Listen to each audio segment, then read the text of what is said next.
नमस्कार दोस्तों, स्वागत है आपका आपके भक्ति भजन चैनल में। तो दोस्तों, आज हम आपको विनायक चतुर्थी का महत्व, पूजा की विधि तथा व्रत की कथा सुनाएंगे। चतुर्थी की तिथि भगवान श्री गणेश जी की तिथि है।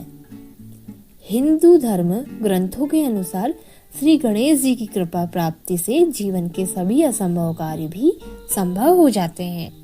शास्त्रों के अनुसार अमावस्या के बाद आने वाले शुक्ल पक्ष की चतुर्थी को विनायक चतुर्थी कहते हैं। कई स्थानों पर विनायक चतुर्थी को वृद्धा विनायक चतुर्थी के नाम से भी जाना जाता है।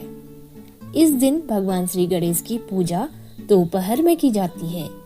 भगवान श्री गणेश जी को विघ्नहर्ता कहा जाता है। विघ्नहर्ता यानी आपके सभी दुखों और कष्टों को हरने वाले देवता। इसीलिए भगवान श्री गणेश जी को प्रसन्न करने के लिए विनायकी चतुर्थी को व्रत किया जाता है। प्रति माह शुक्ल पक्ष में आने वाली चतुर्थी को विनायक चतुर्थी कहते हैं। यह चतुर्थी भगवान श्री गणेश को समर्पित है। इस दिन गणेश भगवान का व्रत उपवास करने से घर में सुख समृद्धि, धन दौलत, आर्थिक संपन्नता के साथ ज्ञान व बुद्धि की प्राप्ति होती है। विनायक चतुर्थी की पूजा विधि हम आपको बताते हैं। इस दिन आप पूजा इस विधि से करें तो आपको पूजा का व्रत का संपूर्ण शुभ फल प्राप्त होगा। पूजा की विधि इस प्रकार है।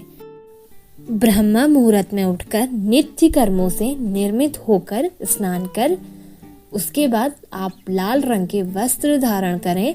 पूजा घर में गणेश जी का मन ही मन ध्यान कर चतुर्थी व्रत का संकल्प लें। दोपहर पूजा के समय अपने अपने सामर्थ्य के अनुसार सोने, चांदी, पीतल, तांबा, मिट्टी अथवा सोने या चांदी से निर्मित गणेश प्रतिमा स्थापित करें।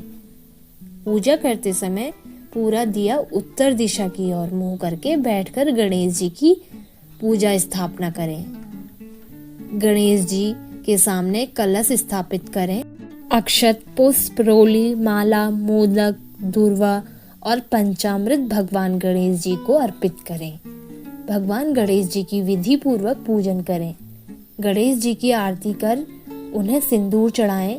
इसके बाद ओम गण गणपते नमः मंत्र को बोलते हुए 21 धूर्वादल भगवान गणेश जी को चढ़ाएं। गणेश जी को बूंदी के 21 लड्डू का भोग लगाएं। इसमें से 5 लड्डुओं का दान ब्राह्मण को कर दें तथा 5 लड्डू श्री गणेश जी के चरणों में रखकर बाकी प्रसाद में बांट दें। पूजा के बाद संकट नाशक गणेश मंत्र का पाठ करें। आप में शक्ति हो तो पूरे दिन व रात का व्रत उपवास करें, नहीं तो आप फल फूल, दही, फल का जूस भी पीकर व्रत रख सकते हैं। इस दिन आप नमक न खाएं। इस दिन सेंधा नमक भी ना खाएं। इसके इस्तेमाल से बचें। शाम एक बार फिर से स्नान करके कपड़े बदल लें और शाम के समय फिर से गणेश जी की पूजा करें।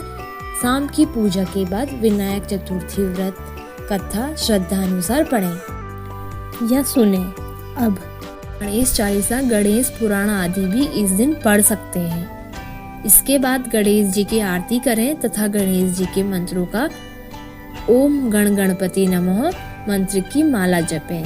इस व्रत को आप पूरी श्रद्धा व भक्ति पूर्वक करें। आपकी सभी इच्छाएं, मनोकामनाएं भगवान श्री गणेश जल्द ही पूर्ण करेंगे। भगवान पर विश्वास बनाए रखें। विश्वास से ही शक्ति है। गणपति जी सभी का मंगलमय करेंगे।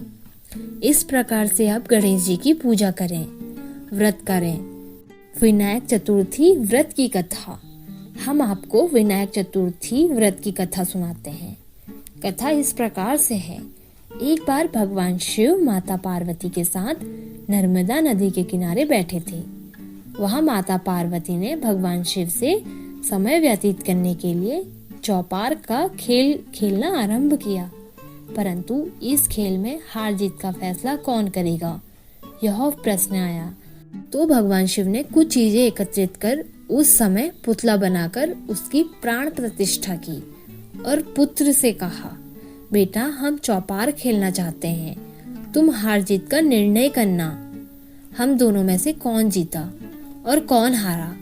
उसके बाद भगवान शिव और माता पार्वती का चौपार खेल शुरू हो गया। यह खेल 3 बार खेला गया और संयोग से तीनों बार माता पार्वती ही जीती। खेल समाप्त होने के बाद बालक से हार जीत का फैसला करने के लिए कहा गया।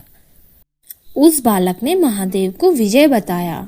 यह सुनकर माता पार्वती क्रोधित हो गई और क्रोध में उन्होंने उस बालक को शरीर से विकलांग होने का श्राप दे दिया। बालक ने माता पार्वती से क्षमा मांगी और कहा कि यह मुझसे अज्ञानवश हुआ है, मुझे क्षमा कर देना। बालक के द्वारा क्षमा मांगने पर माता पार्वती ने कहा कि यहाँ पर गणेश पूजा के दिन नाग कन्याएं आएंगी। जैसे भी वह गणेश व्रत की विधि बताए वैसे ही तुम व्रत करो तो तुम्हें दिया मेरा श्राप समाप्त हो जाएगा। यह कहकर माता पार्वती शिव जी के साथ कैलाश पर्वत चली गई। 1 वर्ष बाद उस स्थान पर नाग कन्याएं आई। तब नाग कन्याओं ने गणेश जी के व्रत की विधि जानने के बाद उस बालक ने 21 दिन लगातार गणेश जी का व्रत किया। उनकी श्रद्धा भक्ति से गणेश जी प्रसन्न हुए और बालक को मनवांचित फल मांगने को कहा। उस बालक ने वरदान में अपने पैरों से चलकर अपने माता पिता के साथ कैलाश पर्वत पर जाने का वरदान मांगा। बालक को यह वरदान देकर श्री गणेश जी अंतर्ध्यान हो गए। बालक इसके बाद कैलाश पर्वत पर पहुंच गया और अपने कैलाश पर्वत पर पहुंचने की कथा उसने भगवान महादेव को सुनाई। कुछ ही दिनों बाद पार्वती जी शिव जी से विमुख हो गई। देवी के रुष्ट होने पर भगवान शंकर ने भी बालक के बताए अनुसार श्री गणेश जी का व्रत 21 दिनों तक किया। इसके प्रभाव से माता के मन में भगवान भोलेनाथ के लिए नाराजगी थी, वह समाप्त हो गई। इस व्रत की विधि भगवान शंकर ने माता पार्वती को बताई। यह सुनकर माता पार्वती के मन में भी अपने पुत्र कार्तिकेय से मिलने की इच्छा जागृत हुई। माता पार्वती ने 21 दिन तक श्री गणेश जी का व्रत किया।